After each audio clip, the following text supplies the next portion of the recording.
شیخ chilli ایک مشہور آدمی گزرا ہے جس کی بیوقوفیوں کی کہانیاں تم نے پہلے بھی سنی ہوں گی۔ آج اس کی ہی ایک کہانی لے کر آیا ہوں۔ ایک دن شیخ چیلی بازار میں جا رہا تھا کہ کسی نے تیل کا کپا خریدا اور اسے بلا کر کہا، یہ کپا اٹھا کر ہمارے گھر تک تو لے چلو، میں تمہیں 2 آنے مزدوری دوں گا۔ شیخ چیلی خوش ہو گیا، کہا کہ بہت اچھا۔ کپا اس نے سر پر اٹھا لیا۔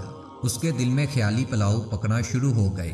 سوچنے لگا کہ یہ 2 آنے ملیں گے تو ایک مرغی خریدوں گا اور پھر اس کے انڈوں سے بہت سے بچے نکلیں گے، پھر انہیں بیچ کر ایک بکری لے لوں گا، اس کے بچے بڑھتے بڑھتے کافی زیادہ ہو جائیں گے، پھر انہیں بیچ دوں گا اور ایک بھینس لے لوں گا، بھینس بچے دے گی، کاروبار بڑھ جائے گا، پھر ان کو بیچ کر زمین خرید لوں گا، اتنے میں میری شادی ہو جائے گی، میرے کئی بال بچے پیدا ہو جائیں گے، میں جب کھیتوں میں سے بھینس کے لیے چارے کا گٹھا سر پر اٹھا کر گڑھ میں آیا کروں گا تو میرے بچے ٹانگوں سے چمٹ جایا کریں گے کہ ابا جی آئے، ابا جی آئے۔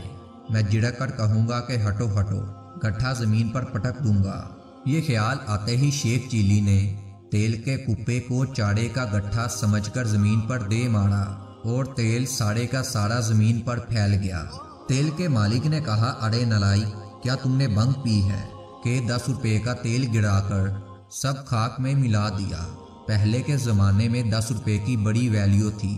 شیخ چیلی نے جواب دیا، تم تو 10 ہی روپے کے لیے روتے ہو، میرا تو سارے کا سارا کنبے کا کنبا تباہ ہو گیا ہے، 10 روپے کا لگتا نہ ہو۔